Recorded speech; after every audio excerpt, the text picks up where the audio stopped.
Halo sahabat liputan6.com, balik lagi nih sama Afi Hernisa di Headline Liputan6.com episode 4 November 2021.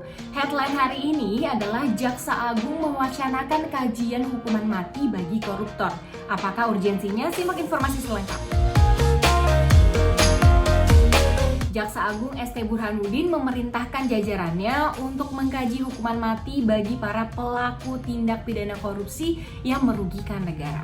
Menurut Burhanuddin, kajian itu harus tetap mempertimbangkan dan memperhatikan hukum positif yang berlaku, serta nilai-nilai hak asasi manusia. Pada sisi lain, Burhanuddin menyampaikan kemungkinan konstruksi lain yang akan dilakukan.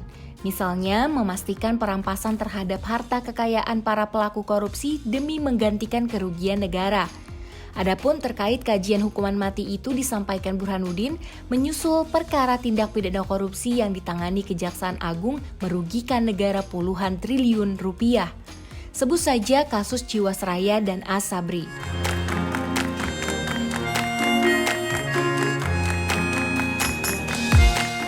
Peneliti Indonesia Corruption Watch Kurnia Ramadana mengatakan bahwa hukuman mati bagi para koruptor seringkali dijadikan jargon politik oleh sebagian pihak untuk memperlihatkan keberpihakannya terhadap pemberantasan korupsi.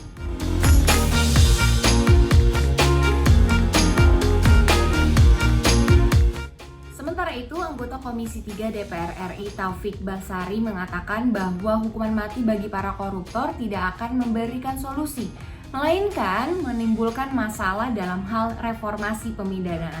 Menurut Taufik, praktek hukuman mati akan selalu menimbulkan pro dan kontra antara yang mendukungnya dengan yang mendorong penghapusannya. Sebenarnya di Indonesia sendiri terdapat politik hukum yang mencoba mengambil jalan tengah dari pro dan kontra tersebut. Taufik menjelaskan dalam RKUHP pidana mati didesain sebagai hukuman alternatif. Pidana mati di RKUHP dapat dijatuhkan dengan masa percobaan selama 10 tahun jika terdakwa menunjukkan rasa menyesal dan ada harapan untuk diperbaiki.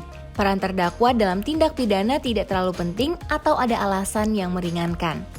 Jika selama masa percobaan terpidana menunjukkan sikap dan perbuatan yang terpuji, pidana mati dapat diubah menjadi pidana penjara seumur hidup.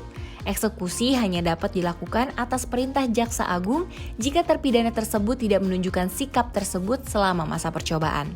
Di sisi lain, Ketua KPK Komjen Pol Firly Bahuri mendukung Jaksa Agung ST Burhanuddin yang memerintahkan jajarannya untuk mengkaji kembali hukuman mati bagi para terpidana korupsi. Firly menyambut baik langkah Jaksa Agung untuk memberikan rasa keadilan, terutama dalam perkara korupsi yang berdampak luas seperti kasus PT Asuransi Jiwasraya dan PT Asabri yang ditangani Kejaksaan Agung. Firly menyebut ancaman hukuman mati bagi para koruptor diatur dalam pasal 2 ayat 1 Undang-Undang Nomor 31 Tahun 1999 tentang pemberantasan tindak pidana korupsi. Penerapan pasal itu sulit diwujudkan karena mensyaratkan adanya kondisi tertentu seperti bencana alam, keadaan krisis, atau pengulangan tindak pidana korupsi.